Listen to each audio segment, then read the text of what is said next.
Okay. So pag-usapan po natin dito, paano mapapatunayan kung sino ang may-ari o gumagamit ng isang social media account sa mga criminal cases. Kaya sa mga mahilig mag-post dyan, makinig ka maigi. Maglalabas ka ng rants mo sa social media.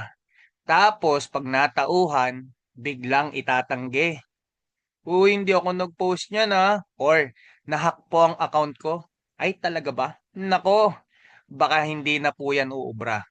Yan po ang niresolba ng Korte Suprema sa kasong XXX versus People, year number 274842, decided last October 22, 2025, penned by Justice Hernando.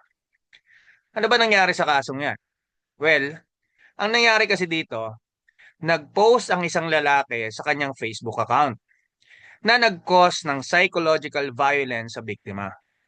Ang depensa ng lalaki, syempre, itinanggi niya na siya ang nag-post sa nasabing Facebook account. Iginiit niya na maaaring ginamit ng ibang tao ang kanyang larawan at pangalan upang gumawa ng peking Facebook account. Sinabi rin niya na itong mismong biktima ang tunay na nag-create at may control sa umano'y peking Facebook account. Kasi naaalala niya, nagpagawa lamang siya ng Facebook sa biktima. Nasisi pa. Tapos, para pagtibayin ang kanyang depensa, iginiit niya na rin na imposible para sa kanya na gawin ang nasabing post dahil siya ay nagtatrabaho bilang waiter nung oras ng pagpo-post. Pero sa huli, napatunayan pa rin ng Korte Suprema na ang nasabing lalaki ang may gawa ng post at hinatulan siya ng pagkakakulong. So para malaman natin kung sino ba talaga ang nag-post, kasi napakadali naman talagang dayain at itanggi ang pagpo-post sa social media, narito ang mga guideposts na sinamahan ko na ng mga examples para mas madali nating maintindihan. Sabi ng Supreme Court, including but not limited to the following. Andyan na po ang keyword natin, ASCRAP. Ibig sabihin, meron po tayong 7. For number 1, pag-amin mismo ng akusado na siya mismo ang gumawa ng post. Halimbawa, during trial, si X ay umamin through judicial confession na siya ang may-ari ng Facebook account at siya mismo ang nag-post sa social media. Although bibihira ito, kasi sabi nga nila, isda nga lang daw ang nahuhuli sa bibig. Pero syempre, ang pag-amin ni X ay ginawa sa harap ng hukuman, kusang loob, malinaw, at may presensya ng kanyang abogado. Kaya ito ay tinatanggap bilang ebidensya. Number 2, may nakakitang ginagamit ang account o ginagawa ang social media post. Halimbawa, bilang testigo, nakita mismo ni Pedro si X na nagpo-post sa social media gamit ang kanyang Facebook account. Imagine niyo na lang na maaaring magkatabi sila habang nagta-type si X sa kanyang cellphone or maaaring nasa computer shop siya. Siyempre, ang direktang pagkakita ng isang testigo sa aktwal na pangyayari ay mahalagang ebidensya upang mapatunayan natin na si X mismo ang gumagamit ng social media account sa oras ng insidente. So kahit itanggi man niya ito, may testigo pa rin na magsasabi, Your Honor, kitang-kita ko po si X ang nag-post. Yari. Number 3, paglalaman ng impormasyon na alam lamang ng akusado o ng iilang tao. O mas madali natin ito maiintindihan sa salitang eksklusibong impormasyon. O mensahe na may detalye na siya lang o iilang tao lang ang nakakaalam. Halimbawa, sabi ni X, Pedski, naaalala mo ba nung nadulas ka sa klase? Ganon din ang mangyayari sa'yo bago kita tuluyan. So dito, ang paggamit ng palayaw na Pedski ay si X lamang ang kilalang tumatawag kay Pedro ng ganoon. Bukod pa rito, ang insidente ng pagkadulas sa klase ay isang private incident na si X at si Pedro lang ang nakakaalam. Dahil dito, Malinaw na ang mensahe ay naglalaman ng eksklusibong impormasyon na nag-uugnay kay X bilang may gawa ng social media post. Number 4, lengguwaheng naaayon sa katangian ng akusado o ibig sabihin, kapag ang post ay tugma sa kanyang kilalang estilo ng pananalita, ay mapapatunayan natin na siya mismo ang gumawa ng post. Halimbawa, mahilig gumamit ng ekspresyon si X tulad ng ay sus Ginoo, ambot sa imo, sus Mariosep, alae, agoy, o kahit anyong sayo. Kapag sa kanyang mga post ay lumitaw ang ganitong mga ekspresyon, kahit itangge niya pa ito, maaari pa rin itong iugnay sa kanya dahil ang paggamit ng mga natatanging ekspresyon ay nagpapakita ng tinatawag nating linguistic fingerprint na magiging matibay na batayan upang ilink ang post kay Mr. X. Number 5, mga record mula sa internet service provider, telecommunications company o social media site at mga resulta sa device forensic analysis na nagpapakita ng lokasyon at iba pang katangiang nag-uugnay sa account ng akusado. Masyadong technical, di ba? So halimbawa, lumabas sa forensic report na ang Facebook post ay galing mismo sa laptop ni X at nakalink pa ito sa kanyang email at mobile number.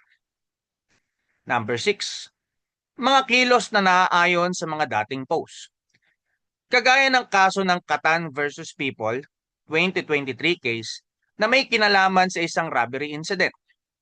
Sa kasong ito, nanghingi ng kapalit na bayad ang akusado upang hindi niya ikalat ang masiselang imahe ng biktima na nakuha niya mula sa nawawalang cellphone ng biktima. Nang isinagawa ang entrapment operation laban sa kanya, siya ay naaktuhang may possession ng nawawalang cellphone ng biktima. Kaya kahit i-deny niya pa ito at sabihin niya na hindi siya ang katransak ng biktima na nanghihingi ng pera, ang tanong, bakit nasa kamay mo ang nawawalang cellphone ng biktima? Di ba?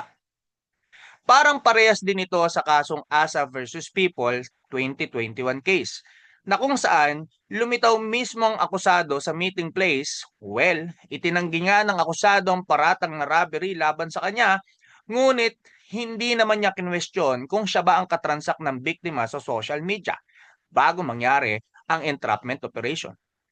Ganon din sa People versus Bandojo 2018 case involving human trafficking incident na kung saan tinanggap ng suspect ang amount na napag-usapan nila ng arresting officers. Katakatakang tatanggap ka ng pera sa isang tao na di mo naman kilala. Kaya masasabi dito sa case na to na kung hindi ikaw ang nakipag-deal at kausap ng mga otoridad, bakit tinanggap mo yung pera? Di ba? Sa mas simpleng paliwanag. Halimbawa, nag-post si X na aabangan kita sa labas, Pedro. At nung nangyari ang insidente, makikita nga sa CCTV na nandun pala talaga si X sa labas kung saan man nandoon si Pedro. Number 7, iba pang mga bagay na nagpapakita ng pagmamay-ari, pag-access, or pagpo-post sa isang account, gaya ng screenshots, testimonya ng mutual friends, na nakaka-chat nila ang akusado gamit ang account prior the incident o iba pang personal details sa profile. Halimbawa, sabi ng mga mutual friends ni X na si X talaga ang gumagamit ng account kasi nga nakaka-chat pa nila si X bago ang insidente gamit ang nasabing account. O etong account talaga ang ginagamit ni X sa matagal ng panahon. Kasi panay post pa nga ni X Nagma-My Day pa at may FB Reels din. Tapos may mga screenshots din ng private conversation or post na consistent talaga. Gaya ng pag-upload niya ng family pictures, status, at iba pa. Ganyan ang nangyari sa case ng Commonwealth versus Foster F na kung saan ang akusado umano ay nagpadala ng mensahe sa 3 kababaihan. Sa mga mensaheng iyon, nag-set up siya ng plano na magkita sila sa isang partikular na lugar at eksaktong petsa para maglaro ng tinatawag na dating game. Nang dumating ang sinabing schedule, Lumitaw ang akusado sa meeting place at sa mismong pagkakataon ay inakusahan siya na ng abuso ng isa sa mga kababaihan. Ganon din sa case ng Boyd versus State, na kung saan pinayagan ng korte na tanggapin ang mga mensahe bilang ebidensya kahit tumututol ang akusado dahil nahuli siya na may dalang cellphone na may parehong 6 na digit sa creator ng Facebook account. Nahuli rin siya mismo sa oras at lugar na pinag-usapan sa mga text messages mula sa cellphone na iyon. Maaari ring magsilbing ebidensya ang personal information mula sa account profile gaya ng mga litrato, location information, at iba pang mga personal details. Sa madaling salita, pwedeng maging ebidensya ang pag-amin, pagkakita, estilo ng pagpo-post or chat, technical na record, at iba pang mga ebidensya para mapatunayan kung sino talaga ang may kontrol sa isang social media account. Sa huli, sinasabi sa atin ng Supreme Court na marami namang paraan para patunayan ang pagmamay-ari o access sa isang Facebook account. Kasi nga, indeed, based on the foregoing, there is no hard and fast rule in establishing the fact of ownership of or access to a Facebook account.